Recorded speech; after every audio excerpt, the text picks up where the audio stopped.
And then finally, so after meeting with the golf shop staff and Adam, basically there's a year left on the agreement, and with the pivot to you all answering the phones more, right, and to get more of a staff on demand, we normally don't just unpack agreements, just because something changes, but we can do a renewal. So I put together this proposal that puts you on 2 trade times, but you keep answers, and then we just bill you $5 per round booked.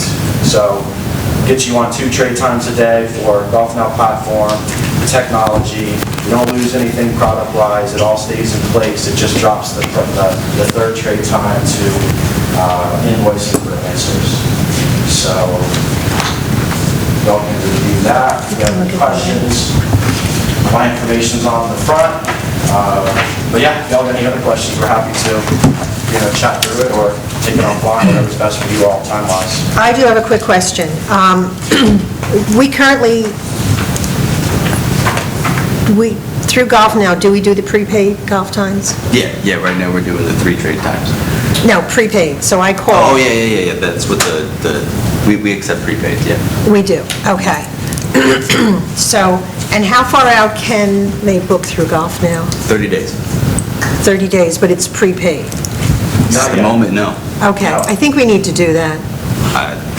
My concern is that, first of all, I think 30 days is too, my opinion, and you guys can tell me, I think 30 days is too long, unless that's what all the courses are doing, number one. Number two, I think we need more prepaid. I mean, and I understand if it rains, I get it, but... What is our policy there on rain check? Is that handled through Golf Now, or do we handle it? Yeah, Golf Now has a nice tool for it, okay. And it's a pro-rata, still holes they play, so, 9 holes they get. Yeah, so we were charging 40 for the verification special. They played 9 holes, they get 20 on that rain check credit. And they use that credit towards their next round here. Yeah, within, I think it's certain period of time. 45 days. Okay. I agree with you. I think the only, as far as 30 days in advance, that would only affect people from out of the area. I don't know that anybody local is going to book 30 days in advance. I would like to look at that, because I think there are people... They might, but if they are, they need to prepay. I agree with you. Well, and there's people saying, my nephew and my brother are coming down, so yeah, let me book it for July 20th. And then they change their plans, and I forget to cancel. And I think that could be an issue, and that's why I'd like the something... conversation me and Sean have had was introducing some sort of booking fee, Okay. proper cancellation. All right, and I agree. Within a certain time frame, like a week before the actual... Right, they're not going to call at 10 o'clock for their 10:20. Cancellation, but Yeah, we're investigating it. Okay, good, I'd like that, because I think that 30 days is too far, number one, and I do think prepaid is kind of, when I've done it up in New Jersey, we've already, going to other courses, it's been a prepaid thing. Let me throw this at you though, because y'all used to be 7 days, and that, to me, was too small for an Yes. area like this. And we flipped it to 30 days, and we were sharing data where there was already like 15, 20 grand on the books like that. So I think 30 is probably a good sweet spot. Okay. Especially in season. I think they're trying to secure those times. We charge peak more. time. Your buddy trips, Yeah. when you think of those guys are booking tea times, Yeah. they're booking their itineraries. Yeah, as long as they're not discounted, I have no problem. It really comes Yeah. down to just finding that balance of That even balance, okay. booking fee, Is there- cancellation fee. And the I just don't want to book these times and nobody shows up and there's no revenue to us for that. Is there any way to find out, like, through data, hey, all right, so these people booked 30 days in advance, how many of them 30 days later actually became tea times? Yeah, that's all. Right, and that's all you see this so percentage throughout the season, so... Probably. I don't have those numbers, but Yeah, we're able to track, we're able to see that No, I stuff. think it was longer. I know. So just for clarity, you have first trade time and second trade time. They actually are the same time on the Monday through Saturday. for the double T setup, one on the front, one on the back. Is that what that, no, so let's just, the first trade time is 9:30 a.m. Monday through Saturday and 10:57 a.m. on Sunday. The second bucket there is the second trade time, but the second trade time is the same time as the first trade time on Monday through Saturday. Is that a typo? Well, no, because you're normally, and maybe I didn't set up this right with Jeff, but with the double T setup, it's like one off the back and then One off the front. Okay, so I got you. So it is 2 times, it's just Yes. not, And then you go straight T's, the system will figure it out, based on, availability and where it rolls. But the sales order can be confusing. I have to kind of, take some time to redo it myself, so I don't feel. Go back to remedial training for us. I get it, so. Kyle, for residents, how far out can residents book? We have 60 days, 60 days for residents, okay. but they can only do that via call to the pro shop. Okay, But we've talked about creating a resident booking engine for y'all. Yep. So, no Okay. additional charge there. we need that. We can set up different channels, right? Like your phone channel, your online channel, your resident channel. They could be different days out. Maybe the public is more 30 days out after 10 o'clock, so you kind of have some time for the residents to book into it, so. Well, that could also be a verification avenue. They'd have to verify the residency in order to be able to use that tool. So that kind of solves our resident rate problem. It would help. I mean, you would add a tab to your website, right, that's password protected. Yeah. And maybe you just have to refresh the password every quarter or whatever you want to, but. There's a couple different ways to come. You can do a separate engine, or like you keep your current engine, and if you have it set up right with the system, when that member logs in, they will actually see different rates. So they will only see the resident rate.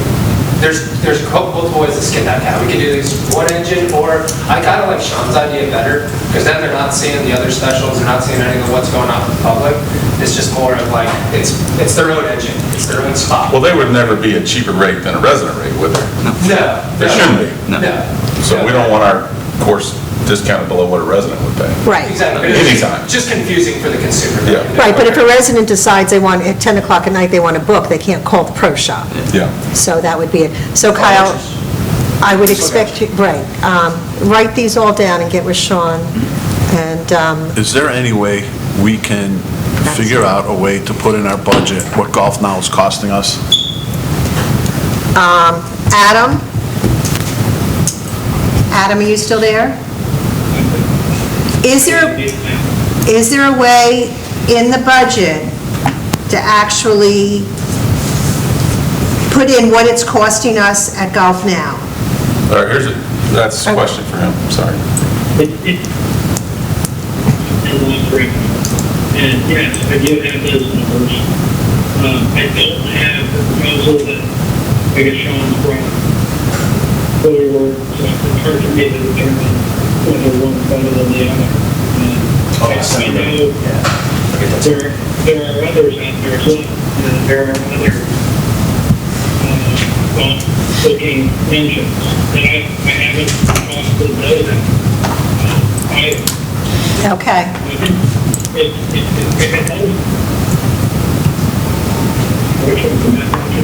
Yeah, absolutely, we can just haven't done it yet. Okay. I think we need to, because it's an expense. Right, so what Adam has said, that he does have what our lost revenue would have been for doing this. And if, Sean, if you can send this documentation to Adam, so that he can look at that and get back to us. And I know he was looking at a couple other, Is there a way through your system, when you give a time, I don't know how to say it properly, but the time that we're giving you, we would know what the rate was? So unfortunately, we don't share that data. We do recommend you track the rounds through your point of sale, which, talking with Kyle. And Can we assume these times would be our highest price? It's about our regular rate. Regular rate? Before or after that time, more than likely. If you're calculating regular rate, then it's going to be, it's not that high. So I would say almost 95% of our courses choose the trade payment model, so that way the cash expense doesn't hit the books. So Have you given us a price? Yeah, what it would cost just to have the service without trading? So to be on Golf Now platform is one trade time a day. If you're interested in like cash for technology, Jack and I can do some homework on that and look at some type of renewal there. Or maybe we look at like deferring trade, or maybe it's just like a small revenue share component based on what we have now, so. So at minimum, in order to utilize golf now, we have to give you a tee time, period. Yep. That's the starter. Yep. Okay. We can get creative with Just so you the guys additional understand, stuff. one time is up to 4 golfers. Right. So we're Right. talking 4 people. Four golfers, correct. Yes. Up to 4 people, yeah. Yes, okay. Right, if you can get the different scenarios to Adam and Kyle, and we can talk about it again, because it looks like golf now has so many more aspects that we can use that we haven't, to help both of them with their business. So if you can get any creative ideas, send them to Kyle and Adam. And Adam and Kyle, if you have ideas for Sean and Jack, if you can email them that they can work it into this scenario, I think that would be good to help the 4 of you really get this. And I'll get you to film. And then whatever information that you guys come up with, you can send it to Chuck, and then he can send it out to all of us. Okay, Phil, you had a question? Yeah, last question from me. Who determines the times? Let us know, we can figure that out. So we can modify these times? Yeah, let me know. Okay. That's where Jack and I can work with you locally and figure that out, you know? Now, if we start to push everything late in the day, our manager might be like, hey, we gotta pull something off the table. So that's, I'll just, you know. be Right, because you don't want the 4:30 time every day, and I Right, get yeah, that. so- Well, it wouldn't be the We look at 4:30 it- time, but to give away 2 peak times every day is a lot. Well, but on the new proposal, it would just be the 1. Where's the new proposal? In the back. And Adam, I'll send you the new proposal. I forgot to include that, so I'll get that to you in the next 10 minutes or so. Okay. Can I just say, pretty good story here. No problem. No problem. Yeah, just in closing, guys, a pretty good story, you know, from a health standpoint, just with like how you guys are performing on golf now, when you're looking at the trends. I think during Sean's presentation, they mentioned raise the phone rate. Obviously, we're an online tee time company, but the phone rate should be your highest rate. That is like the least competitive channel. They're calling your golf course to book at your golf course, right? When they're on Golf Now, when they're on the internet, there's other options to click away, right? So you guys are already doing that. I thought it was pretty cool. I just wanted to highlight, it sounds like your answers average rate, I think over $106.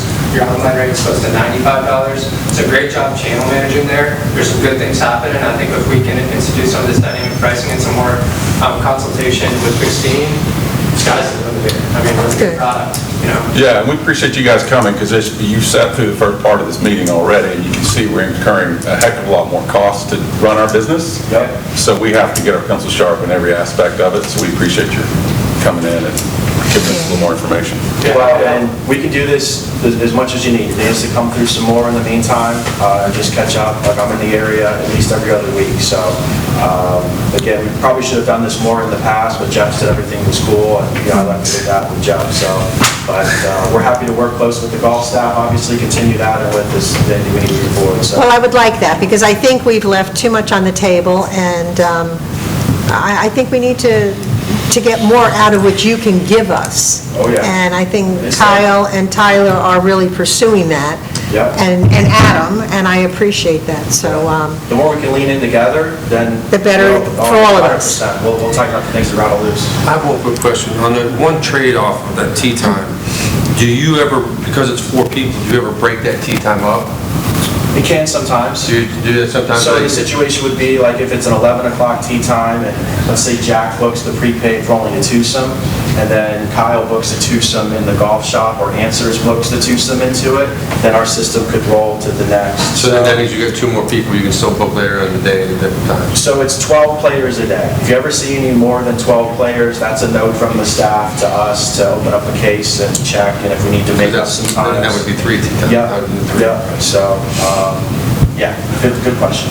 Do you ever have an issue where you don't sell it, or no one takes it? Yeah, oh yeah. I'm sure in season How you're does- do you- 99%. But do you release that back to the course? And so you guys always have. It rolls over to like the load time. That's what right? I'm asking. Yeah. Yeah, nothing So- ever prevents you from selling anything. Those are just the As long start as times. it's open, we can book it. Yeah. And Yeah. then it just rolls into the next. To the next. Yeah, because there's outings, there's groups, there's tournaments, there's closures. Like on maintenance. Wednesdays, they wouldn't get those times because we book them with the men's and the women's league. So Yeah, they wouldn't get their Wednesday times would start later in the Load over to day. the next. So that's back, I was gonna say, so that's back to the calculation problem. That's difficult because Jack and I have been doing this for 20 years total, and the napkin comes out and it's my rate times this many rounds times 365, and it's a huge number. Our revenue team and our pricing strategy does all that behind the scenes where him and I don't have access to it, but the rate is moving up and down, and also the times are rolling later in the day too. So just keep that in mind, everything's, moving, Fluid. so to speak. So I have another question. So could we possibly give you since we have those group rates all the time, could we give you those group rates as part of that day for that? You want them to book? No, I'm saying, so it's three tee times a day, 12 people, correct? So on that, could we give you 12 people out of a group for whatever, you know what I mean? You use our group rate instead of our public rate.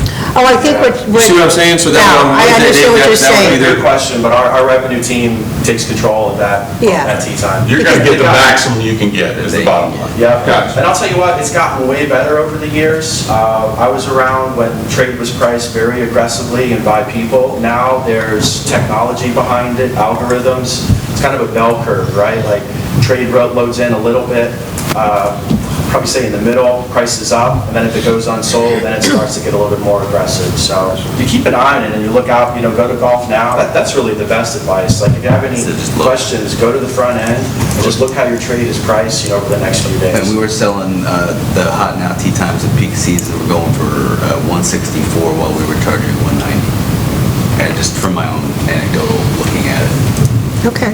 Yeah, it's fairly easy math. You Yeah. can kind of figure it out with a plus or minus. But make sure you look at it now, though, because as you're running a more aggressive rate, golf's a little tougher to sell this time of season. Yeah. More same day. So that, if it's an annual number, you definitely got to look at quarter 2, 3, and 4. Oh, sure, So- sure. And I know you know that. Right. Yeah. Well, I appreciate your all's time. Well, thank you very much. I appreciate it. And John, just, looking forward to working with you Yeah. more and Yeah. help you at the volleyball trip. It's pretty Yeah. hard. I got a dance trip this weekend. oh, good. You're dancing? Not Yeah, yet. oh, okay. Wow. So Jack and Sean, I appreciate you working with Adam and Kyle and Tyler, and the 5 of you will continue that and come back with more information. I appreciate everything. Thank you. While we're on this, Kyle, can you please look at the number of outings we do between October through April? And And- get that to us. Phil, the other thing that Adam has asked Kyle to do is to get specific, that what are we charging for each outing?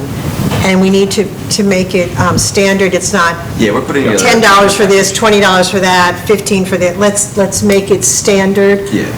The only one that I really I want to adhere to is the Chicago group, because they've already contacted me. Oh, they're premium. Yeah, I'm talking okay. about charity outings. Right. That But where that's we're what I'm saying. getting $60 a head. And Right, but we're that's losing money. that's what I'm saying, that I want them to look at all of these and make them standard. Yeah, we're And- creating a proper tournament package. Yes. Putting in what we offer, our rule sheet, everything that we do for the club, for the. And the cost. organization, Kyle, you and the put a cost. setup charge? Yep, there will be proper, it will all be lined item Yeah. out properly. Right. So when organizations approach us for something, I'm gonna have something to give them. So they know Right. exactly. And not we just, know oh, what by we the way, have. yeah, we could do this. Yeah, Oh, maybe we exactly, could do that. exactly. No. We'll have different rates for different times of year. Yeah. Yes. And we'll have the different rates for if you're trying to do something in. In season. July Because I know or in we're- January. We try not to, but, if I can price it that it's gonna do Yeah. better, then we'll have an event in season. Right. Oh, yeah, and if we can get the revenue for it. But, Exactly. I mean, Absolutely. I just wanna have it something in paper that I'm on the same page with them. even if we, are charging premium, we're still losing money if we do an outing in season. Yeah, So so we'd have to be like. it's revenue, but we're losing money net. Yeah. So, Right. Even at a high cost. So we got to make sure we're minimizing the amount we do. So I know Kyle and Tyler have been going through all the past events and pulling that all together so we can get a standard rate. Thank you. Okay, number 5, consideration of the amended and restated CDD systems and facilities with the HOA. I spoke with Tony yesterday. Lenore, you have this? I don't have it, I just have an update to provide. Okay. The letter that was given to us, and I have the original here, stated that it was from the agreement from '99. But we do have another agreement that was signed, I think, in 2020. There's been a couple of restated. Right. I mean, the base agreement's 1999, and then there's some restatements with some addendums. Right. I don't know if you have to reference all of them, but if that makes everybody more comfortable, that's fine. But you'll recall back in 2010, I want to say, is when the CDD took back common area landscaping. Right. Because of the recession and the difficulty in collections on the HOA side. Right, and then, That was one of them. that was one, and then, let me just pull up my email here. There was one in 2020 that we did.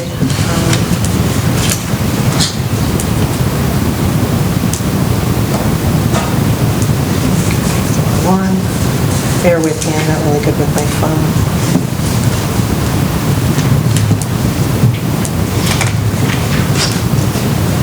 Okay.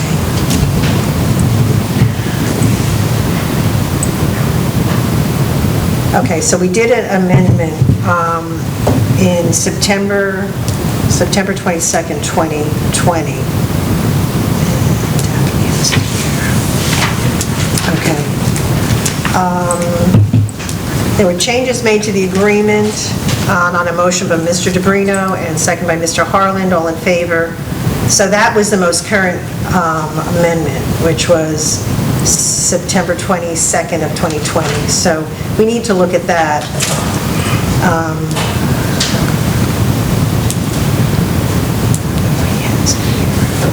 Call those out specifically, or call out the 99 and any subsequent addendums. Yeah, and let's look at that before we go ahead and sign anything. But I think Tony felt that it was basically, everything was in order. Do you want the original? What he did say about it is that he has a new draft of it, he's updated it to include public records language that's required for all agreements with the CDD. Okay, so we'll put this on. Go ahead. No, go ahead, Chris. So I believe you've had a meeting with Dennis? Yes. And Dennis gave me this letter, but it's still referencing the contract or the agreement from '99, which there've been subsequent changes since then. So Tony is going to put this in the correct format that we can look at, and we can approve it at our July meeting. They're not having a meeting in July, so it won't really get underway until August. So the document I'm looking at is on the agenda. The section, section 2, up to A through D, the dog. Right. Did you discuss that with Dennis at all? Because I had meetings with you guys, and I don't have material here with me, but some of it does not look like what they agreed to. And I agree with you on that. So, Okay. yeah, so I think we need to review this and then take it back to the HOA and review it again, because, yeah, this was not... They want us to take over the gatehouse? That's a B. 2A through D are responsibilities of the association. Yeah. The association, so... They want us to take It's going to over. be sidewalk Yeah, B's not road there. purpose, maintenance will be under us.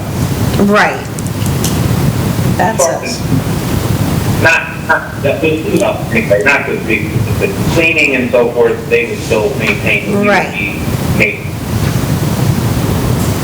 Access control, security.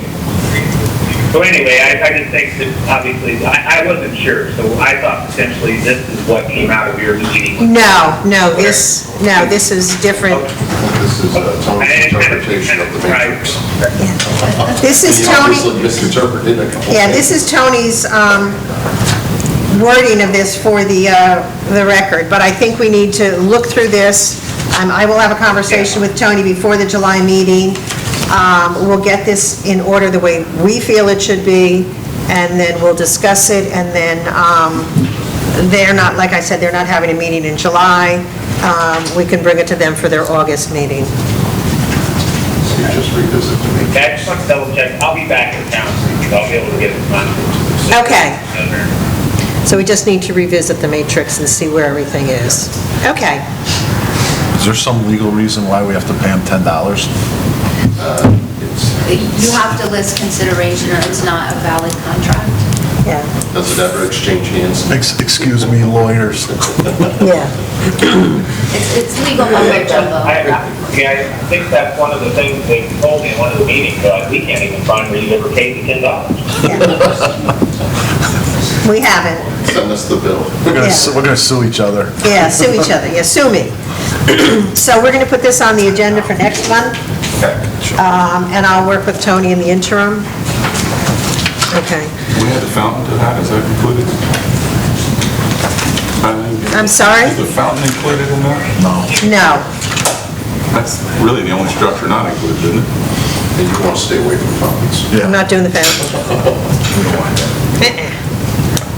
I just don't want rainbow light, flashing lights on it anymore. Let them play with the fountains. Yeah, let them deal with that. That's not our ball of wax. John, do you change the colors on the lights in the fountain? That's the HOA. And the comment You do it or was, someone else do it? Somebody else does it, It's yeah. Since they got these new lights that are fairly, it might be all, it's all remote control, and they got stuck and couldn't figure out how to do it. That's why they were, That's the Flashing, that's the story, and they're sticking to it. like a used car lot. Yes. Or Or something. something else. Okay, so,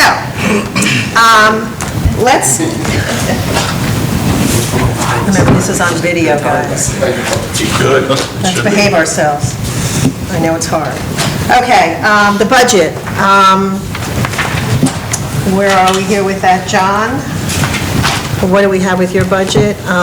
And I do know that, Let me just touch on the general fund real quick. okay, One obvious oversight that I've adjusted real time is the interest and miscellaneous income on page 1. I have bumped that up because we now have invested in the surplus funds investment account. Okay. We're earning a lot more interest at this point. So I've conservatively dropped 20,000 in there for the upcoming budget year in terms of revenue. Okay. So that offsets some of the additional expense that you put in. Doesn't obviously wipe it all out, but it does Right. go against it. Bringing your assessment down to about a $105 increase. And obviously, the majority of that increase is related to the new responsibilities that we anticipate taking over as a part of the new agreement with the HOA. And those have been plugged in on page 2. Do we know if the HOA has budgeted that, what we're taking over, and if they have revenue in that? In their current budget. Yeah. I think they probably have a full year in there, and they're looking at 9 months of that to take them through September 30th, where we would take it on. Can we ask them for that money? They can certainly transition money to us. We can't give that money, but they can give us money. That's what, okay. Well, we're incurring more expense, so we should, And if they've got that in reserve and we're taking it over, then we should correct. that'll have knock that. down the $105 That helps. increase. Yes. Who's gonna contact them? I'll talk to Dennis. All right. Chuck, does the ball field fall in part of that agreement, or is that separate? Is that a separate? The ball field, yeah, that's continuing on. I didn't see that go away. You got- No, I know, but I didn't see it in there, so I didn't know, because that doesn't really count as common grounds, I would think. No, I think that was kind of done by a separate agreement. Yeah, I believe that is a separate agreement where they're just contracting out to do the work. Yeah. Okay. Anything else, Chuck, with yours? No, not at all. At this point, we are looking at an increase this year, so. Okay. Whether it gets down to $50 or $60, or it's closer to $80 or $90, I'm looking at a little bit of an increase this Okay. year. We will not have to notice the assessment increase because we previously noticed a higher amount, so that's good. Okay. Very good. Okay. In here on page 5, it says 35,000 for pipe inspections. Isn't that under the HOA? Don't they take care of all that? That's part of the new agreement. That's part of the new Oh, agreement. this is what they want us to take. Oh, If you look at, on page 2, John, yeah. starting with the Department of Stormwater Management, those last 4 cost categories are the new items contemplated coming forward to the CDD. The conservation area and the pipes. Gotcha. Annual inspection and repairs and sign.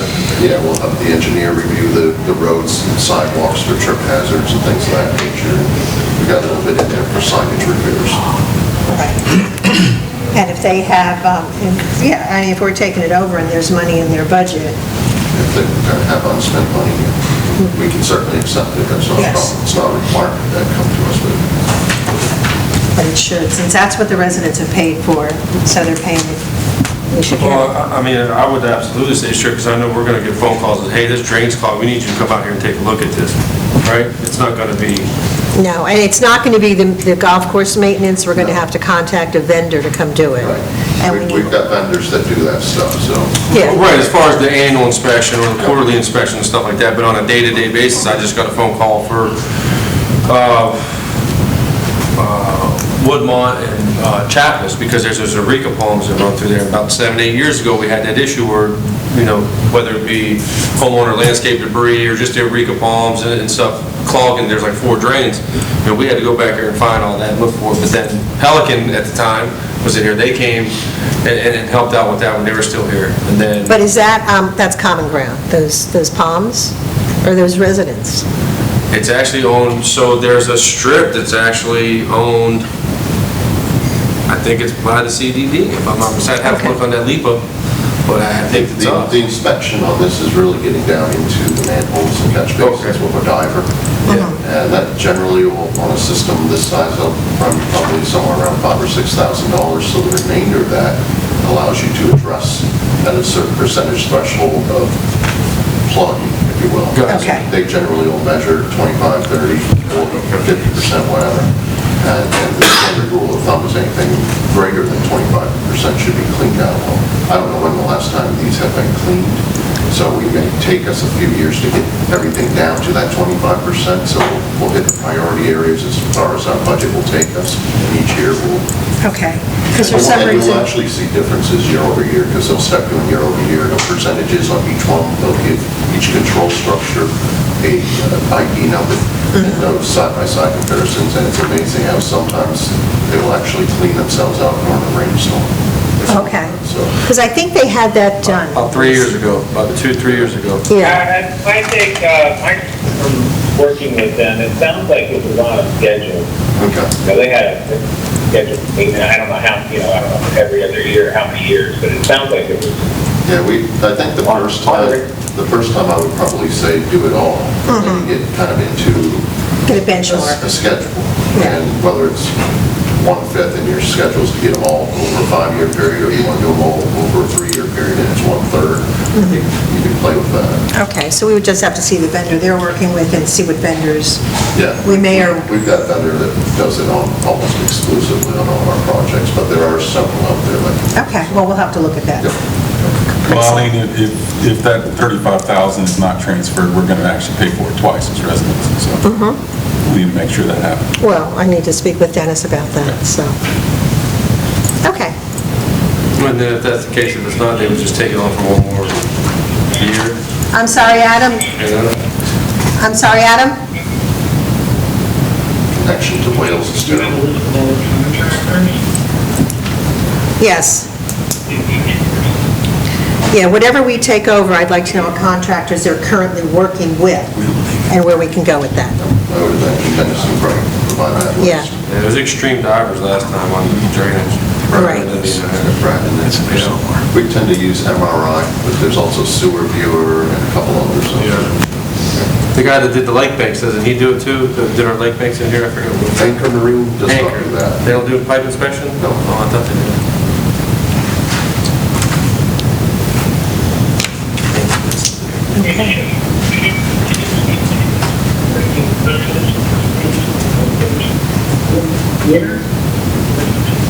I'm sorry, Adam, you're breaking up. Try that again.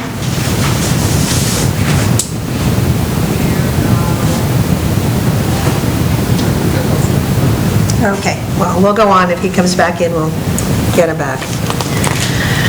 Okay, Can I ask some questions about the landscape maintenance budget? okay. John, you got chemicals in here, or I'm sorry, fertilizers. Looking at year-to-date, it's going to be $9,966. What page are we on? That's actually, that would be the second half of your, the first half through 3/31 was 8,034, and projecting the second half of the year for a total of 18,000. Really, all that is doing is just taking the Oh, okay. budget and deducting the year. So we're going to go up 6,000?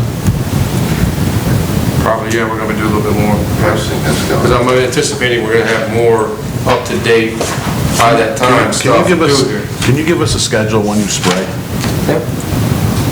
Please? And what you're spraying? What page are you on? 2.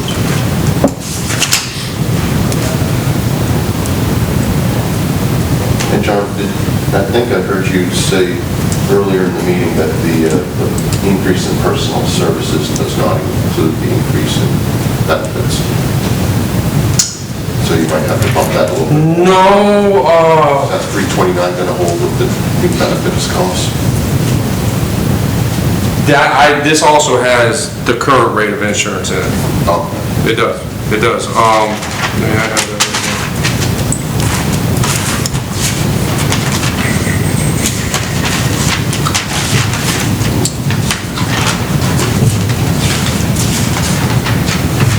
Doesn't look like enough. Yeah, no, that includes right now, with that 329, 124, yeah, that includes payroll taxes and fees, group-related pay insurance, and 401k match. Unless I'm missing something in pay from my staff, myself, and Todd, no, that's